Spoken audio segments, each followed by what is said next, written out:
원자를 죽이는 건 단순한 암살이 아닙니다. 왕의 개혁 의지 자체를 끊겠다는 상징적인 공격입니다. 원자는 단순한 다문왕이 아니라 귀신과 함께 자라며 새로운 조선의 상징으로 설정이 됩니다. 따라서 왕과 열이가 힘을 합쳐 지켜낸 첫 결과물이자 개혁의 성과물이 되는 것입니다. 그런 원자를 죽이면 단지 계승이 아니라 왕의 철학을 무너뜨리는 것으로 왕의 정치적 기반 자체가 붕괴됩니다. 그런데 중전이 또 임신을 한다면 어르신이 그걸 모를 리 없습니다. 그래서 실제로 대비 풍산 라인에서는 중전의 몸 상태까지 건드리고 있습니다. 그리고 가장 중요한 건 어르신은 왕의 계승이 문제가 아니라 누가 조선을 바꾸려 하느냐가 문제였던 것입니다. 즉 왕이 계속 개혁을 밀어붙이면 새 왕이 없어도 개혁은 계속되기 때문에, 그래서 어르신은 단순히 왕족 한 명이 아니라 개혁이라는 불씨 자체를 끄려는 것입니다. 조선에서 노비는 단순한 노동력이 아니었습니다. 그들은 질서였습니다. 신분제의 가장 아래에 존재하며 유교적 세계관에서 차별이 곧 안정이란 믿음을 굳히는 구조물. 사대부에게 노비는 양반이라는 자신의 존재 이유를 설명해주는 배경이었고, 노비제는 곧 유교 국가 조선의 도덕 질서이자 통치의 정당성인 것입니다. 왕이 이 노비제를 개혁한다는 건 단순한 제도 개편이 아닌 바로 사대부 자신들의 신분을 흔들고 권위를 무너뜨리며 세계관을 재설정하겠다는 선언이었습니다. 사대부에게 노비제 개혁은 왕이 귀신을 다루는 것보다 더 큰 위협이 되는 것입니다. 노비제도는 피를 먹는 사슬이 아니라 왕과 사대부 사이를 가르는 경계. 왕이 그걸 끊겠다고 말하는 순간 사대부들은 조선이 끝났다고 느끼게 되는 것입니다. 팔척귀는 모두가 두려워한 존재였습니다. 왕도, 열이도, 대비도 그것에 흔들렸죠. 하지만 어르신은 아니었습니다. 그는 팔척귀가 봉인에서 깨어나도 그 존재가 궁안을 맴돌아도 단 한 번도 감정을 드러내지 않았습니다. 왜였을까요?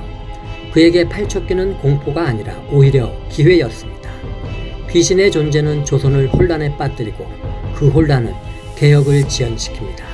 왕이 추진하려는 새로운 질서, 노비의 해방, 양반체계의 붕괴, 국내부의 구조 개편, 이 모든 것이 무너질 수 있는 계기. 어르신은 그것을 알고 있었고 팔척귀를 방해하지 않았습니다. 아니, 어쩌면 내심 활용하려 했는지도 모릅니다. 귀신보다 무서운 건 귀신을 정치적으로 해석하는 자, 바로 어르신인 것입니다. 열이는 혼란을 멈추기 위해 움직입니다. 팔척귀를 다시 묶기 위해 굿판을 준비하고 속족삼을 찾고 과거의 상처를 마주하죠. 그리고 왕은 조용하지만 더 무거운 선택을 합니다. 귀신을 없애려는 게 아니라 그 혼란 속에서 새로운 조선을 세우려 합니다. 그 둘 사이에 있는 인물, 어르신은 가장 명확한 보수입니다. 그는 열이의 굿판을 보고도 말리지 않았습니다. 왜냐하면 그 굿이 실패하길 바랐기 때문이죠. 팔척귀가 더 강하게 깨어나길, 왕의 개혁이 중단되길, 그래서 조선이 과거의 조선으로 다시 돌아가기를. 그에게 조선이란 통제 가능한 세계여야 했습니다. 질서가 무너진다는 건 곧 그가 쌓아온 체계가 무너진다는 뜻이니까요. 그는 미래를 본 것이 아니라 과거를 지키려 했습니다. 우리가 어르신을 단순한 악당으로 보지 못하는 이유는 그에게도 일종의 신념이 있기 때문입니다. 그는 말합니다. 왕이 만든 조선은 허약하다. 그 말은 틀리지 않았습니다. 지금의 조선은 흔들리고 있습니다. 귀신이 궁을 배회하고 백성은 불안에 떨고 왕조는 불신받고 있죠. 하지만 어르신은 이 혼란의 책임을 변화에게 돌립니다. 즉, 개혁이 조선을 망쳤다는 것입니다. 팔척귀가 아니라 귀신을 받아들인 왕이 문제라는 것이지요. 그래서 그는 열이를 막습니다. 아니, 열이가 성공하지 못하게 만듭니다. 그리고 마침내 왕이 노비 해방을 말하자 그는 처음으로 분노합니다. 그건 단순한 정치적 반대가 아니라 그가 지켜온 조선의 질서 전체를 무너뜨리는 선언이었으니까요. 그리고 그 분노는 단순한 감정이 아니었습니다. 그는 풍산에게 원자를 한 달 안에 죽이라는 명을 내립니다. 이건 단순한 암살이 아닙니다. 원자를 제거한다는 것은 왕의 계승을 끊는다는 것이고, 그 말은 곧 조선의 방향을 미래에서 과거로 되돌리겠다는 선언입니다. 즉, 어르신의 최종 목표는 팔척귀를 이용한 공포 통치도 단순한 권력 장악도 아닌 개혁의 완전한 봉쇄입니다. 그에겐 그것이 곧 조선의 끝이었습니다.